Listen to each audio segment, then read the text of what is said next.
Gracias por acompañarnos en Punto de Cambio. Esta vez nos acompaña el doctor Silvio Rodríguez, cirujano general y de trasplante, para explicarnos sobre la importancia de la donación de órganos, en qué consiste esto, pero específicamente de trasplante de riñón en Nicaragua. Gracias, doctor, por acompañarnos. Bienvenido a este programa de Punto de Cambio. Bueno, gracias a ustedes por permitirnos compartir este tema tan apasionante para nosotros los médicos, como es la insuficiencia renal, los distintos tipos de tratamiento de sustitución renal con que contamos, más o menos, a grosso modo.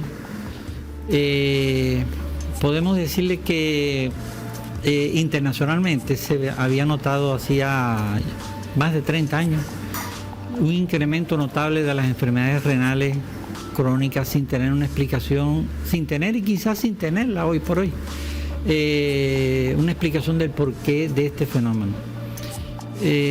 Siempre se había, de hecho la OMS y la OPS informan que más del 10% de la población mundial tiene o padece de algún tipo de enfermedad renal en varios de sus estadios, pero que tienen daños renales. Nicaragua no es una excepción a esta regla. En Nicaragua igualmente teníamos este problema, pero el mayor problema que tenía Nicaragua es que no contábamos con ningún tratamiento de sustitución renal una vez que ya los riñones llegaban a tener tasas de filtración glomerular muy bajas y los pacientes fallecían. Lo único que nos quedaba era enviarlos al extranjero, a algún país vecino que nos hiciera un trasplante. Las causas que siempre se han invocado como fundamentales en el establecimiento de una insuficiencia renal crónica eran la hipertensión, la diabetes, las colagenosis, los reflujos vesicureterales, las poliquistosis renales y otras. También el incremento en la expectativa de vida debe haber jugado su rol en esto. Mientras más viva la gente, pues más oportunidades tiene de aparecer enfermedades. El asunto es que en el año 1999, Nicaragua estaba igual que todo el mundo, pero bueno, en el año 1999 El Salvador reporta un nuevo tipo, o lo que según parece es un nuevo tipo de insuficiencia renal crónica. Se le dio en llamar nefropatía por agroquímico. Tenía como característica que afectaba sobre todo a muchachos jóvenes, 18 años, 17 años, con poca hipertensión, con poca proteinuria, que tenía la característica de muchachos que se dedicaban a actividades agrícolas a altas temperaturas, con mala rehidratación, o sea, no tomaban agua, no tomaban electrolitos, en todo caso tomaban jugo de caña rico en fructosa, que no es ni bueno. Y bueno, todos estos factores parece que es lo que se ha pensado que puede estar relacionado con este nuevo tipo de nefropatía. Al año siguiente ya Nicaragua estaba reportando también estos casos. En otros lugares del planeta, como por ejemplo los Balcanes, en Europa, el área de la antigua Yugoslavia, esos países también tienen una alta prevalencia de insuficiencia renal, y la isla de Sri Lanka también. El asunto es que, bueno, se empezó a investigar este problema y bueno, no se ha encontrado, se ha hablado si las aguas pesadas, las aguas de origen volcánico, ricas en plomo, en arsénico, en cadmio, pueden jugar su papel. Se ha visto también algún factor genético, se ha tratado de buscar algún factor genético que nos haga propenso a enfermarnos de esta enfermedad. Pero bueno, más o menos todos los países, o casi todos los países, contaban con algún tipo de tratamiento de sustitución renal. Estos son aquellos que, como su nombre lo indica, sustituyen al riñón. La diálisis peritoneal, la hemodiálisis y el trasplante. De todos estos, sin lugar a duda, hoy por hoy se sabe que el tratamiento ideal para tratar un paciente con insuficiencia renal crónica es el trasplante.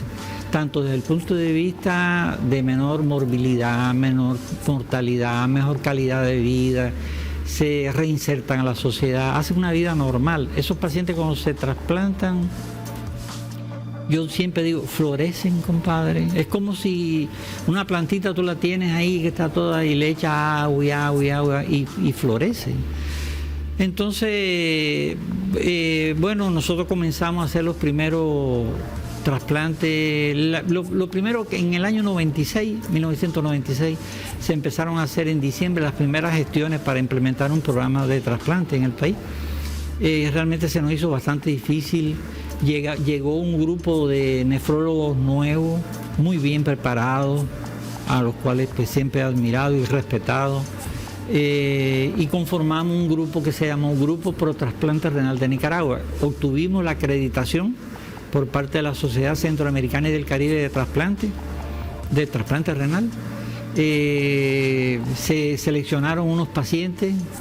Bueno, salté la parte de que a mí este proyecto yo se lo había llevado a todo el mundo, a los ministros de Salud Pública, a los hospitales, que no, sin poner nombre. Pero no sé qué pasaba, que no entendían que no era el momento, que no era correcto. El asunto es que yo fui al Hospital Salud Integral, que era un hospitalito cuando aquello chiquito, recién formado, pero ya tenía una sala de hemodiálisis y tenía sus máquinas allí y sus pacientes. De esos pacientes nosotros seleccionamos y hablamos con la junta directiva del hospital para ver si nos podían apoyar. Yo esperando que me iban a decir que no. Pues me dijeron sí, te apoyamos. Y yo medio que sorprendido porque había recorrido la Seca y la Meca buscando apoyo y nada. Y entonces pues me dieron todo su apoyo, construimos 2 quirófanos nuevos. Y me preguntaron incluso si teníamos que ir a algún curso. Yo dije, no, es que yo vengo de trabajar en un hospital que hacíamos trasplantes. Yo era uno de los 3 cirujanos que lo hacía. Y ya tenemos 3 nefrólogos aquí, muy bien preparados los 3. Y entonces, pues, efectivamente se seleccionaron los pacientes, se estudiaron. Realmente no hicimos tentación de nada de esto, porque esto no es un problema de ostentación. Sencillamente, como ya teníamos todo, la habilitación por el MINSA, la autorización por el INS, porque eran pacientes del seguro. En febrero, el 1 y 2 de febrero, hicimos los 2 primeros trasplantes renales exitosos del país. Ese primer trasplante lleva 23 años con su riñón trasplantado y tiene una creatinina de 1.1. Por ahí anda viviendo la vida. Ahora, doctor, desde que ustedes comenzaron a hacer este tipo de procedimientos en Nicaragua, anualmente, ¿cuál es el promedio de trasplantes de riñón que se hacen? Mire, esto ha pasado por varias etapas. Al principio, bueno, ya le digo, el problema era que, bueno, diciendo una frase muy alónica, no paraban bola, ¿no? Todo el mundo no, y que no, cuando ya vemos que hay un hospital que está dispuesto a correr riesgo, porque el hospital corre riesgo, el paciente es el principal, el que más riesgo corre, porque era el primer trasplante que se hacía en el país. El hospital también corrió riesgo y nosotros corríamos riesgo también. Al principio se hicieron los primeros trasplantes, pero aún habiendo hecho los primeros trasplantes, había un sector de aquí del país, yo no sé por qué, que decían que era una utopía hacer trasplantes en Nicaragua, porque aquí teníamos gripes, catarro, diarrea, pero bueno, eso ocurre en todas partes del mundo. Y entonces, pero ahí se fueron haciendo trasplantes, se vio que no, que los pacientes salían bien, se lo logramos hacer correctamente. El grupo se consolidó mucho más, pero no fue hasta el año 2000, eso fue en el año 2000, ya le digo, en febrero del 2000. En el 2006 hubo un cambio de política por parte del INS y se comenzó a autorizar realizar trasplantes a todos los pacientes del seguro y aún incluso a otros que no eran del seguro también. Entonces esto pues hizo que se incrementara, no a todo lo que nosotros hubiéramos querido, pero sí, efectivamente se vio el avance. De hecho, la meta que yo tenía de trasplantes aquí en Nicaragua era lograr hacer 30 trasplantes. 30 trasplantes. Bueno, pues llevamos 70. ¿Qué requerimientos o qué características debe cumplir un donante y el receptor? O sea, usted dice que es el tratamiento ideal para en el caso de la insuficiencia renal crónica, pero ¿qué características debe cumplir el donador y el paciente? Mire, esto se elabora un protocolo de manejo del donante y del receptor y se le hacen estudios de todo, de lo que usted no es capaz de imaginar. Tanto al donante como al receptor. Si tiene alguna contraindicación, por ejemplo, no apego al tratamiento, expectativa de vida menor de 2 años, un cáncer, por ejemplo, en estadio terminal, bueno, eso evidentemente no se puede trasplantar. En cuanto a la edad, nosotros hemos hecho trasplantes hasta de 60 pacientes con cerca de 60 años. El donante, igualmente, el donante hay que hacerle toda una serie de estudios que van desde ultrasonido, primero para verificar que efectivamente tiene 2 riñones, ¿no? Porque muchos de nosotros andamos por ahí y no sabemos que andamos con un solo riñón. Y la gente dice, pero bueno, me van a quitar un riñón y ahora ¿cómo voy a hacer para tener hijos? Imagina, como si eso tuviera que ver, ¿no? No. Pero sí se estudia todo. Usted no es capaz de imaginar, desde todo punto de vista se revisa de cabo a rabo. Y ya cuando se hacen, hasta el alta odontológica nos lo tiene que traer. Tiene que traer también un certificado de psiquiatría que diga que él está donando porque quiere, ¿no? Porque es un familiar, por algo así. Y entonces estos pacientes se seleccionan muy bien, muy bien. ¿Qué características? Bueno, el donante ser sanos, en resumen, no tener ninguna enfermedad sistémica. Bueno, si el hermano padece de una nefropatía mesoamericana, como de esto que yo le dije inicialmente, el hermano no debe ser el donante, porque fácilmente el hermano después se nos va a enfermar también. Y entonces, no, mejor no, ese no. Entonces se busca, no sé, a veces la esposa, el esposo, que son los que hacen la donación. Pero eso está muy bien reglado, muy documentado. Ahora, doctor, ¿cómo se hace este proceso? Es decir, ¿cómo encuentra el paciente un riñón o un donante que esté dispuesto a ceder uno de sus riñones?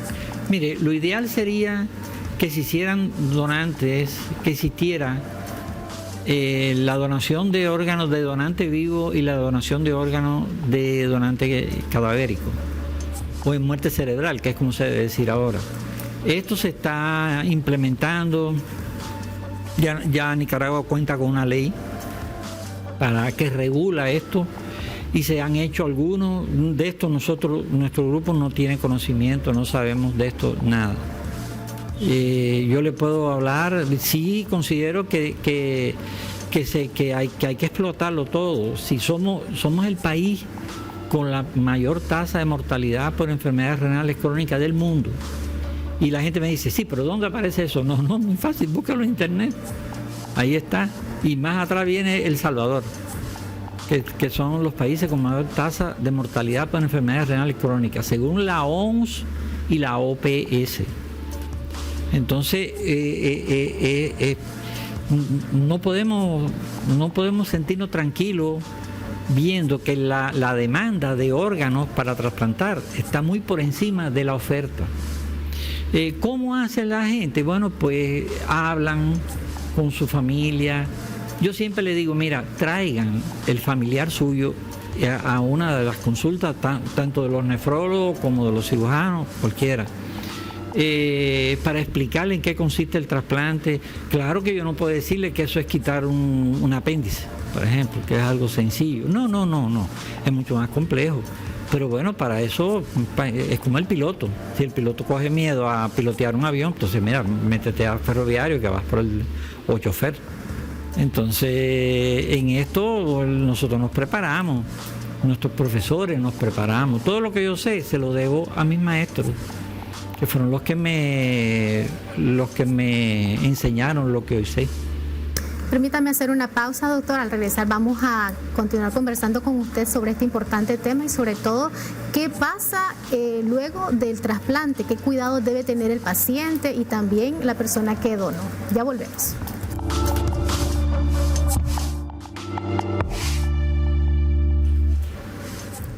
Gracias por continuar con nosotros. Seguimos conversando con el doctor Rodríguez sobre el trasplante de riñón. Doctor, explíquenos qué ocurre luego de que el paciente recibe un riñón. ¿Qué cuidados debe tener el paciente, tanto el que dona como el que recibe? Bien, mire, remontémonos un poquito a la historia de los trasplantes. Los trasplantes comenzaron a tratar de implementarse desde el inicio del siglo pasado. Yabulay, Carrel, todo el mundo puso Voronoi, que es un ucraniano, por cierto. Pero realmente se lograba implantar el riñón, pero el organismo rechazaba, porque ese riñón no le pertenecía. No, era un cuerpo extraño, era como tener algo que no era de él. Entonces se dieron cuenta que había que hacer algo para engañar el aparato inmunológico, que el aparato inmunológico es el que te protege de una gripe, de una neumonía, de cualquier enfermedad. O sea, no se puede, se probaron radiaciones corporales, corticoides de altísimas dosis, un sinnúmero, hasta que poco a poco se fue entendiendo la fisiopatogenia del rechazo. Y en el año 1954, Murray, un norteamericano en Boston, hizo el primer trasplante, pero lógicamente acompañado por un nefrólogo. Y hicieron el primer trasplante exitoso, totalmente exitoso. Pero quiso el Dios o quiso la vida, no sé, que este paciente tenía portador de una insuficiencia renal crónica, tenía un hermano sano, gemelo homocigótico, o sea, eran idénticos, genéticamente, no solo fenotípicamente, sino genéticamente eran idénticos. Y entonces se hizo el trasplante, pues evidentemente el receptor no rechazó porque eran idénticos. Y por eso es que se le dio el premio Nobel a este. Claro, se le dio el premio Nobel 30 años después, pero bueno, pero de todos modos se le dio. Y realmente quiere decir que el manejo del aparato inmunológico después de un trasplante es fundamental. No basta con llegar y poner el trasplante bien puesto, que no se acode una arteria, que no se acode una vena, que no se... bueno, lo que sea. Es que tienes que engañar el aparato inmunológico. Entonces han surgido una serie de drogas que se le dan al paciente. Por ejemplo, nosotros usamos el Basilicimac, que es un anti-CD25. Se le pone 2 dosis, son caras. Estas son 2 ampollas, cada ampolla cuesta $1,800 estamos hablando. Pero eso aquí en Nicaragua lo asume el seguro. Por eso yo digo que hay que honor a quien honor merece, ¿no? Si se está haciendo algo bueno, pues hay que decirlo también. Entonces, pero además de eso se usan corticoides, se usan anticalcineurínicos, y también se usa el Celce o Myforte. O sea, hay una serie de medicamentos que te engañan el aparato inmunológico, que te permite defenderte de cualquier agresión, pero no atacas el riñón que se te puso. Y hay otra situación también. Nicaragua es un país con muy poco polimorfismo genético. Aquí casi todos nos parecemos a todos genéticamente. No, Nicaragua no es un país de inmigrantes. Quizá emigren, pero venir no llega al 1% de la población total. Entonces eso favorece a tal punto que nosotros usamos las dosis más bajitas que usted puede imaginarse de todos estos medicamentos, pero son medicamentos de primera línea, eso sí. Eso es para el receptor. El donante lo único que tiene es que no practicar deportes de contacto. O sea, si tú andas con un solo riñón, no te pongas a jugar fútbol, básquet, eso te da un golpe, te estás en ese riñón y quedas entonces con insuficiencia renal. Lo demás, hacer su vida normal. Hacer lo que todos debemos hacer y no hacemos. Ni comer mucho, ni comer mucha grasa, ni comer mucho dulce, hacer ejercicio, comer mucha ensalada. Las cosas normales que se le piden. No fumar. Si usted fuma, no se puede trasplantar. Doctor, entonces quiere decir que estos pacientes pueden llevar una vida normal, pero en el caso de la persona que es la receptora tiene que mantener un tratamiento de por vida. El tratamiento es de por vida, pero deje que entreviste a alguna de las muchachas para que vea el cambio brusco, porque no es lo mismo tomarse 2 o 3 pastillitas al día o 4, no, las que sea, a llegar y sentirse mal, saber que te puede pasar algo en la unidad de hemodiálisis. Pero además, a medida que va pasando el tiempo, la dosis de estos medicamentos se va reduciendo. Porque no hay, pero además, como le decía, la dosis que se da aquí en Nicaragua es irrisorio para otro país. Porque en otro país se pierde el riñón, aquí no. Porque no hay muy poco polimorfismo genético. Polimorfismo genético es que seamos muy diferentes genéticamente usted y yo, por ejemplo. Y que puedan generar rechazo del riñón. Claro, mientras más diferentes seamos, porque se hace un estudio que se llama de HLA y otro, donde ahí se ve cuán compatibles somos. Si somos realmente compatibles, aquí casi todo el mundo es O positivo, por ejemplo. Ya por ahí nos quitamos, porque si no tenemos compatibilidad en el HBO, no podemos trasplantar. Pero aquí el O es el donante, bueno, el O negativo es el que es donante universal, pero no se tiene en cuenta el RH a la hora de definir quién es donante y quién no es donante, si son compatibles o no son compatibles. Ahora, doctor, ¿qué tan accesible es este tipo de procedimientos para los pacientes en nuestro país? ¿Hace falta todavía más trabajo de sensibilización, de información a la gente? ¿Cómo estamos ahorita en el país? Claro, ese es el punto que usted ha tocado, es el fundamental. Si no se le dice a la gente que Nicaragua haya cuenta, mire, por los pacientes, por la economía del INSS y por el prestigio del país donde vivimos, donde viven mis hijos. Si quieren, bueno, no me importa que yo viva o no viva, pero bueno, esto tenemos que tomarlo muy en serio. Hay que hacer campaña, hay que explicarle a la gente, ¿en dónde? En la tele, en la radio, no meterle miedo a la gente de que un trasplante, que por aquí puede haber habido alguna complicación, pero bueno, así es la vida, ¿no? Pero no, lo que se necesita es explicar, tener calma, hablar con la gente. Hay gente, no le digo que hay gente que me dice, no, el problema es que yo quiero tener hijos. Y yo me río, pero bueno, ¿y qué tiene que ver buena con su hermana? O sea, no. O sea, es un problema de educación, es un problema de concientizar, pero eso tiene que ser una tarea de todos. Porque, por ejemplo, a mí a veces me dice, pero doctor, esto usted lo tiene que decir, pero bueno, ¿cuántas veces lo voy a decir? Yo le he dicho. Pero quizás a alguna gente no le guste que lo diga, pero bueno, lo tengo que decir, ¿no? Ustedes me están invitando. Hay muchas personas que le da temor el hecho de desprenderse de uno de sus órganos, en este caso del riñón, porque es uno de los órganos vitales del cuerpo, ¿verdad? ¿Se ha topado con este tipo de casos, doctor? ¿Cómo no? Es una lucha también que tiene el paciente que desea recibir un órgano, ¿no? Para poder sobrevivir. Sí, el problema es que, pero eso es fácil, cuando uno habla, mire, el problema es de hablar, es de conversar, es de mostrar resultados, no aquí en Nicaragua. Datos científicos y estadísticos. Sí, mire, a lo mejor usted que se ve tan sanito y todo, a lo mejor usted anda con un solo riñón. Si no se ha hecho ningún ultrasonido, o acá los amigos, si no saben si andan con un solo riñón, uno puede vivir con un solo riñón perfectamente. Nosotros tenemos, ya le digo, 70, que no es una barbaridad, si vamos a ver. Debíamos haber hecho mucho más. Pero bueno, esa es nuestra casuística y orgullosos nos sentimos como grupo de haberlo hecho. Esos donantes están ahí viviendo perfectamente bien. Se han tenido hijos, se han casado, se han divorciado, yo no sé. En el caso de los niños también pueden recibir un riñón. ¿Cómo no? Se hace ¿Cómo trasplante. no? Y de hecho, no sé, porque nosotros los que hemos hecho hasta ahora han sido adultos. Pero adultos, por ejemplo, el último, 18 años. Y yo cuando veo a estos muchachitos así, que vienen, porque a veces hubo ocasiones que estos pacientes se mandaban y le decían, no, mira, váyase para su casa porque no podemos, ¿pero a qué?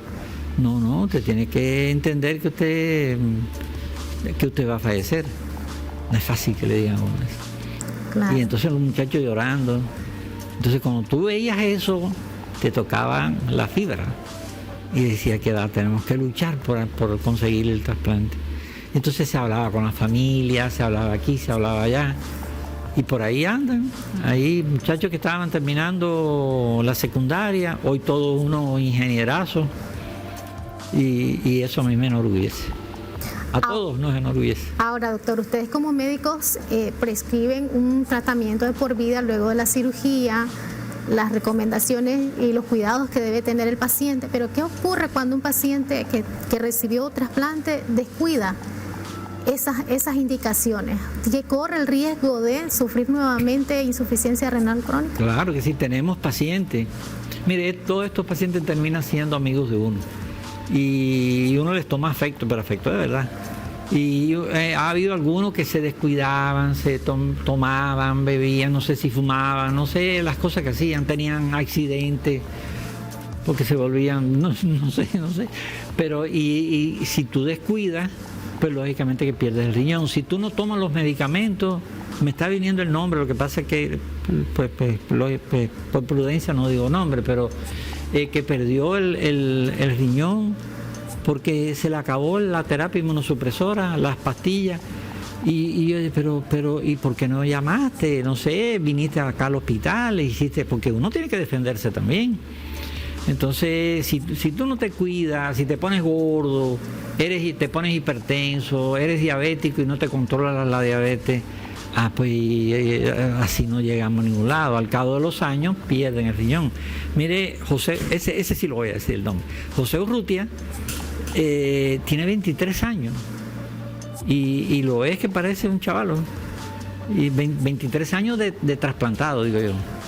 No se le da y tiene sus cifras, pero él se cuida, toma sus medicamentos, se vigila la presión, no es diabético, y si fuera diabético puede tratar la diabetes o cualquier otra enfermedad.